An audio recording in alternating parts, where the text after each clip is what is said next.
প্রাচীনকালে মদ্রদেশে অশ্বপতি নামে এক রাজা ছিলেন। ধার্মিক, দাতা, সত্যনিষ্ঠ বলে তাঁর প্রচুর খ্যাতি ছিল।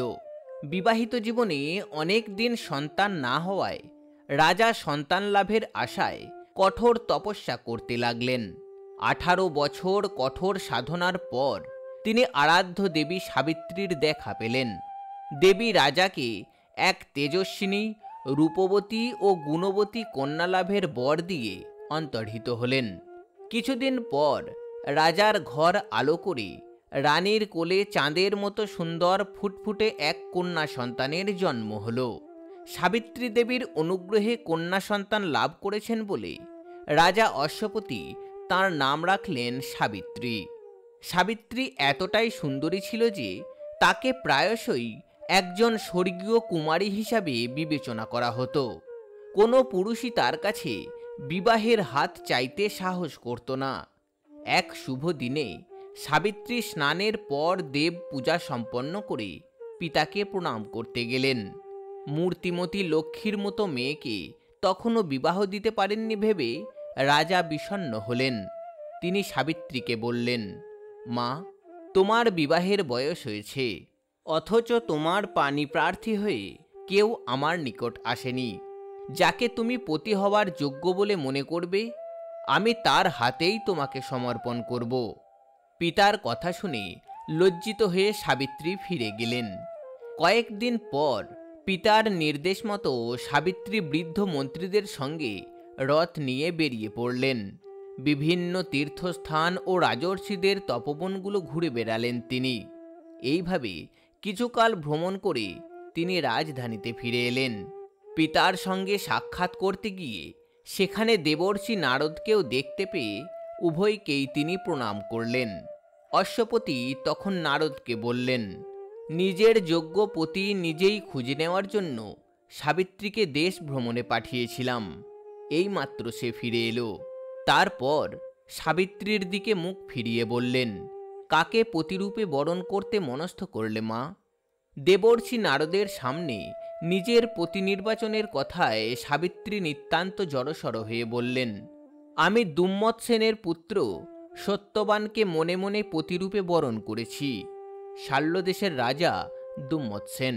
রাজ্য শাসনকালে তিনি অন্ধ হয়ে যান। তখন তাঁর শত্রুরা তাঁর রাজ্য কেড়ে নেয়। রাজ্যহারা অন্ধ রাজা স্ত্রীর হাত ধরে বালক পুত্রকে সঙ্গে নিয়ে তপবনে চলে আসেন। সেই দুম্মৎসেনের পুত্রই সত্যবান। সত্যবানের কথা উঠতেই দেবর্ষি নারদ চমকে উঠলেন। তারপর চিন্তান্বিত মুখে রাজা অশ্বপতিকে বললেন, মহারাজ, কাজটা ভালো হয়নি। সত্যবানকে পতিরূপে বরণ করার সিদ্ধান্ত নিয়ে সাবিত্রী বড়ই ভুল করেছে। অশ্বপতি ব্যস্ত হয়ে জিজ্ঞাসা করলেন, কেন মুনিবর, ছেলেটা কি ভালো নয়? দেবর্ষি বললেন, অতি চমৎকার ছেলে। সত্যবান দেখতে যেমন সুশ্রী, তেমনি বলিষ্ঠ ও তেজস্বী। তার মতো জিতেন্দ্রীয়, সত্যবাদী, ধার্মিক যুবক পৃথিবীতে বিরল। তার সবই ভালো, তবে একমাত্র দুঃখের ব্যাপার হলো, আজি হতে যেই দিনে বর্ষ পূর্ণ হবে, সেই দিন সত্যবান নিশ্চয়ই মরিবে। কহিনু ভবিষ্য কথা যদি লয় মনে, যোগা দেখি কন্যাদান করো অন্যজনে। রাজা তখন নিতান্ত দুঃখের সাথে সাবিত্রীকে বললেন, সবই তো শুনলে মা, তুমি অন্য কাউকে পতিরূপে বরণ করো। সত্যবানের একটিমাত্র দোষই তাঁর সমস্ত গুণকে আচ্ছন্ন করে ফেলেছে। সাবিত্রী চিন্তিত হলেন বটে, তবে দৃঢ়তার সঙ্গে বললেন, তা হয় না বাবা। আমি একবার যখন মনে মনে সত্যবানকে পতিরূপে বরণ করেছি, তখন কিছুতেই দ্বিতীয় পুরুষকে পতি বলে চিন্তাও করব না। সত্যবানের আয়ু অল্পই হোক আর দীর্ঘই হোক, তিনিই আমার পতি। নারদ বললেন, অশ্বপতি, তোমার কন্যা ধর্মনিষ্ঠ স্থিরমতি, তাকে সংকল্পচ্যুত করতে পারবে না। সত্যবানের সঙ্গেই তার বিবাহ দাও। আশীর্বাদ করি, তোমাদের মঙ্গল হোক। নারদ চলে গেলেন। অশ্বপতি সাবিত্রীর বিবাহের আয়োজন করতে লাগলেন।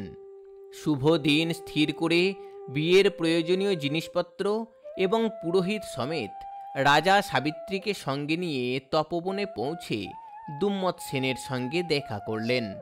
দুম্মত সেন তখন একটি শালগাছের তলায় কুশাসনে বসেছিলেন। অশ্বপতি নিজের পরিচয় দিলেন এবং সাবিত্রীকে পুত্রবধূরূপে গ্রহণ করতে তাকে অনুরোধ করলেন। এই কথা শুনে দুম্মত সেন বললেন, সে কি করে হয়? আমি রাজ্যহারা বনবাসী, আর আপনার কন্যা স্নেহের দুলালী, সে বনবাসের দুঃখ সহ্য করতে পারবে কেন? অশ্বপতি বললেন, এ নিয়ে আপনি চিন্তা করবেন না। সাবিত্রী আপনাদের সঙ্গে থাকতে মোটেই কষ্টবোধ করবে না। আপনি দয়া করে সাবিত্রীর সঙ্গে সত্যবানের বিবাহের অনুমতি দিন। দুম্মত সেনের অনুমতি পেয়ে বিভিন্ন অলঙ্কারে সজ্জিত সাবিত্রীকে সত্যবানের হাতে যথাবিধি সম্প্রদান করে অশ্বপতি রাজধানীতে ফিরে গেলেন। পিতা তপবন ছেড়ে চলে যাওয়ার পর সাবিত্রী রাজকন্যার বেশ পরিত্যাগ করে বনবাসের বসন পরিধান করে তপস্বিনীর বেশ ধারণ করলেন। শ্বশুর শাশুড়ি ও সত্যবানের সেবা এবং কঠোর তপস্যা করে পতিপরায়ণা সাবিত্রী তপবনে বাস করতে লাগলেন।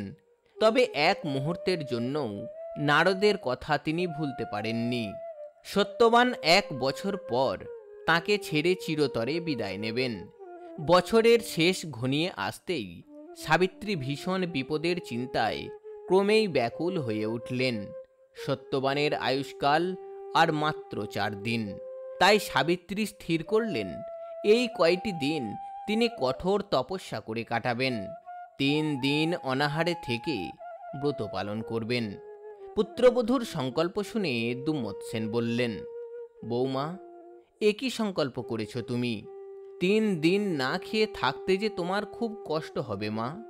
সাবিত্রী বিনীতভাবে বললেন, আপনি এসব নিয়ে একদম ভাববেন না বাবা, এতে আমার কোনো কষ্ট হবে না। কঠোর তপস্যায় 3 দিন কাটিয়ে 4র্থ দিন সূর্যোদয় হতেই সাবিত্রীর দেহ মন কান্নায় ভেঙে পড়তে চাইল। জোর করে নিজেকে সংযত রেখে সাবিত্রী হোম সম্পন্ন করে শ্বশুরকে প্রণাম করতে গেলেন। শ্বশুর বললেন, মা, এবার কিছু খেয়ে নাও, ব্রত তো শেষ হয়েছে। সাবিত্রী বললেন, সূর্যাস্তের পরই তিনি আহার গ্রহণ করবেন। এদিকে বেলা ক্রমশ বেড়ে যাচ্ছে দেখে সত্যবান কাঠ সংগ্রহের জন্য কুঠার হাতে বনে যেতে প্রস্তুত হলেন। সাবিত্রী ব্যাকুল হয়ে তার কাছে ছুটে গিয়ে বললেন, আজ আমি কিছুতেই তোমার কাজ ছাড়া হব না, আমাকেও সঙ্গে নিয়ে চলো। উপবাসের দুর্বলতা ও বনভূমিতে চলার অনভ্যাসের কথা তুলে সত্যবান সাবিত্রীকে বোঝানোর অনেক চেষ্টা করলেন, কিন্তু সাবিত্রী নাছোড়বান্দা, তিনি স্বামীর সঙ্গে যাবেনই। অবশেষে পিতামাতার অনুমতি নিয়ে সত্যবান সাবিত্রীকে সঙ্গে করে বনের দিকে রওনা হলেন।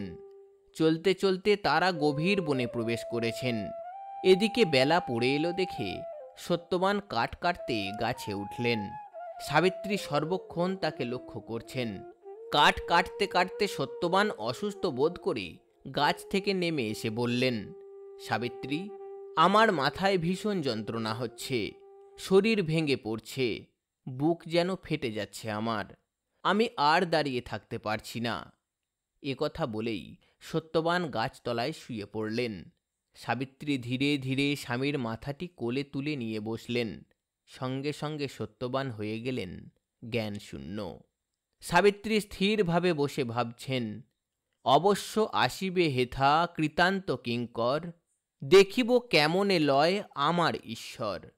কিছুক্ষণ পর সাবিত্রী দেখলেন একজন কৃষ্ণকায় বিরাট পুরুষ সামনে দাঁড়িয়ে সত্যবানকে এক দৃষ্টে চেয়ে দেখছেন। এটা দেখে সাবিত্রীর প্রাণ ডুকরে কেঁদে উঠল। ধীরে ধীরে স্বামীর মাথাটি কোল থেকে নামিয়ে বিনীতভাবে উঠে দাঁড়ালেন সাবিত্রী। কম্পিত হৃদয়ে করজোড়ে জিজ্ঞাসা করলেন, কে আপনি?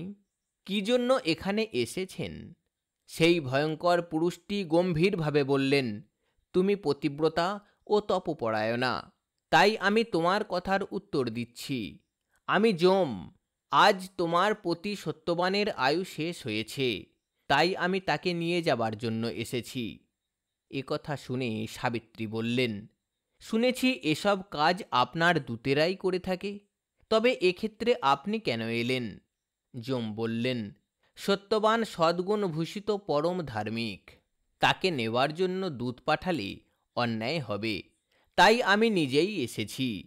এই বলে যমরাজ সত্যবানের দেহ থেকে আত্মা বের করে নিয়ে দক্ষিণ দিকে যাত্রা করলেন। সাবিত্রীও যমরাজকে ব্যাকুলভাবে অনুসরণ করলেন। সাবিত্রীকে পশ্চাতে আসতে দেখে যমরাজ বললেন, সাবিত্রী, তুমি পুণ্যবতী, তোমার জন্য তোমার স্বামীর ঊর্ধ্বলোকে গতি হবে। তোমার যা করণীয় তা সবই তুমি করেছ। এখন ফিরে গিয়ে সত্যবানের দেহের সৎকারের ব্যবস্থা করো। সাবিত্রী বললেন, স্বামী যেখানেই যান স্ত্রীরও সেখানে যাওয়া কর্তব্য ও ধর্ম, সুতরাং আমার স্বামীর সঙ্গে আমিও যাচ্ছি। তপস্যা ও ব্রতের প্রভাবে এবং আপনার অনুগ্রহে সব জায়গায় যাওয়ার মতো শক্তি আমার হয়েছে।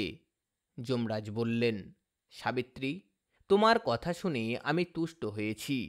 সত্যবানের জীবন ছাড়া তোমার যা ইচ্ছা বর প্রার্থনা করো।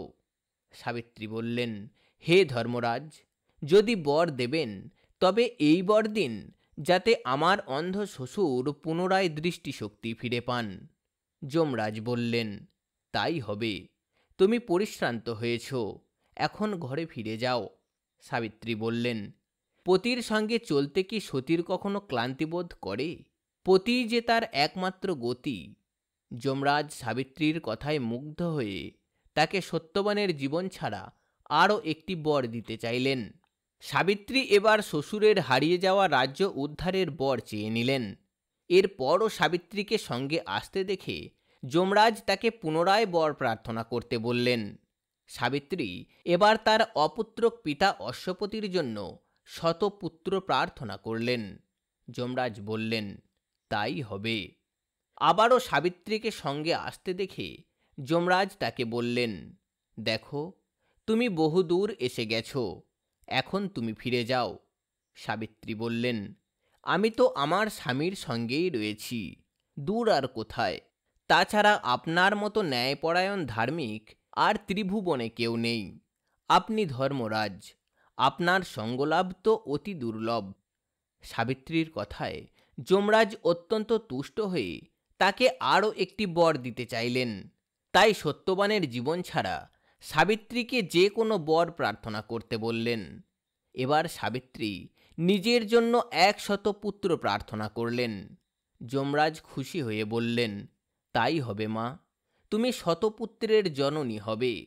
এখন ঘরে ফিরে যাও, আর এসো না। সাবিত্রী সঙ্গ ছাড়ছে না দেখে যমরাজ তাকে আবারও বর দিতে চাইলেন। এবার সাবিত্রী বললেন, সাধুদের সান্নিধ্যে মানুষ মঙ্গল লাভ করে থাকেন। সজ্জনের বাক্য কখনো মিথ্যা হয় না। আপনি আমাকে শতপুত্রের জননী হতে বর দিয়েছেন, আবার আমার স্বামী সত্যবানকেও নিয়ে যাচ্ছেন। আমি পতিব্রতা, সত্যবানকে ফিরিয়ে না দিলে আমি জননী হব কেমন করে প্রভু? স্বামীকে ছেড়ে আমি জীবন ধারণ করতে চাই না, এমনকি স্বর্গেও যেতে চাই না। হে ধর্মরাজ, আপনি সত্যবানের জীবন ফিরিয়ে দিন, আমি এই বর চাইছি। এই কথা শুনে ধর্মরাজ তার জ্ঞান এবং ভক্তি উপলব্ধি করে প্রসন্ন চিত্তে সত্যবানকে ফিরিয়ে দিয়ে সাবিত্রীকে বলে গেলেন, তোমার গুণেতে বশ হইলাম আমি, যাও শীঘ্র গৃহে, যাও লয়ে নিজ স্বামী। পৃথিবীতে ভোগ করো পরম কৌতুকে, অন্তকালে দুইজনে যাবে বিষ্ণুলোকে। পরম আনন্দে সাবিত্রী ফিরে এলেন সত্যবানের দেহের কাছে। পরম শ্রদ্ধা ভরে তাকে কোলে তুলে নিয়ে বসলেন। ধীরে ধীরে সত্যবান চোখ মেলে বললেন, এ কি, অনেক সময় ঘুমিয়েছি তো। সাবিত্রী, তুমি আমায় জাগাওনি কেন? আর আমাকে ধরে যে লোকটি টানছিল, সেই কালো লোকটি গেল কোথায়? সাবিত্রী বললেন, একটু বেশি সময় ঘুমিয়েছ, এই তো, তাতে আর কি হবে? আর যে লোকটার কথা বলছো, তিনি তো যমরাজ, একটু আগেই চলে গেছেন। যাক, সেসব কথা কাল দিনের বেলায় বলা যাবে। এখন অনেক রাত হয়েছে, চলো আমরা তাড়াতাড়ি বাড়ি যাই। বোধ করি বাবা মা এতক্ষণ ব্যস্ত হয়ে আমাদের খুঁজতে বেরিয়ে পড়েছেন। সাবিত্রী ও সত্যবান নিরাপদে আশ্রমে ফিরে এলে তাদের দেখে সবাই স্বস্তি বোধ করলেন। সাবিত্রীর মুখে সেদিনকার সমস্ত ঘটনা শুনে সকলে তার সতীত্ব ও তপস্যার প্রশংসা করতে লাগলেন এবং সাবিত্রী ও সত্যবান তাদের হারিয়ে যাওয়া আনন্দ ফিরে পেয়ে নতুন করে সুখে ও শান্তিতে বসবাস করতে লাগলেন।